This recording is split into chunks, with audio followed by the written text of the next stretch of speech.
that keeps cutting out here. Just the call sign one more time. Niner to Sierra X-ray. Niner to Sierra X-ray, squawk 6726. 6726, 2 X-ray. I can, November, Niner to Sierra X-ray, I can hear you a lot better now. What was the type and destination one more time? Yeah, type Lima Echo Golf 2 slant Golf going to Long Beach, 2 X-ray. What you just heard is what I call short form communication, which works great in an airplane and in certain situations in business, but not so well in others. The biggest challenge is that you need two variables to make this work well, and I think it's also the two variables that make remote work pretty well.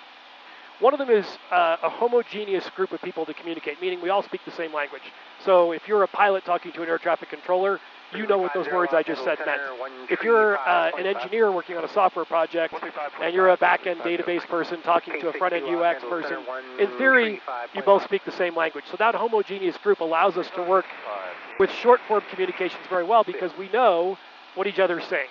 The second piece of it that's really critical is that we all have a similar goal. Actually, one goal that's fairly specific. So in the case of the software engineering team, again, a lot of times they're building a piece of software to perform a specific task with specific requirements. That's a lot easier to figure out than brainstorming a new marketing plan, right? Same thing with the airplane. The goal is pretty specific. When I was just talking to that controller, I told him exactly what airport I want to go to, what type of airplane I am, what altitude I want to fly at. And so we both not only speak the same language, which is the first commonality, but the second thing is the goal is clearly articulated. What happens when we don't have that in business is that people get very either long-winded or they miss things and they guess. What that leads to is tons and tons of back and forth when you try to do short-form communications in something like Teams or Slack or whatever. What you really need is to provide a lot more context up front, understanding that your intended audience may not speak the same language you have and may not even understand what the goal is. This is particularly key. We see it with remote work all the time when people say, well, you know, I love to work remote or I hate to work remote. A lot of it has to do with whether or not they're working with those variables. If they're on a team that's an engineering team, a lot of them love to work remote. They a lot of times can self-manage.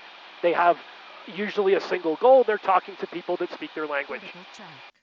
When they're not, we need to create that context by taking the time to slow down and put the messages in a format. A lot of times I'll leave a video for my team or an audio recording to give them a lot of context when it's not clear exactly what the goal is or we're not speaking the same language.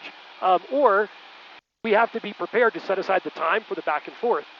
Those teams we work with in Microsoft Teams and SharePoint, when we do these engagements where we help them to get focused, don't do either of those things until they're really coached through it.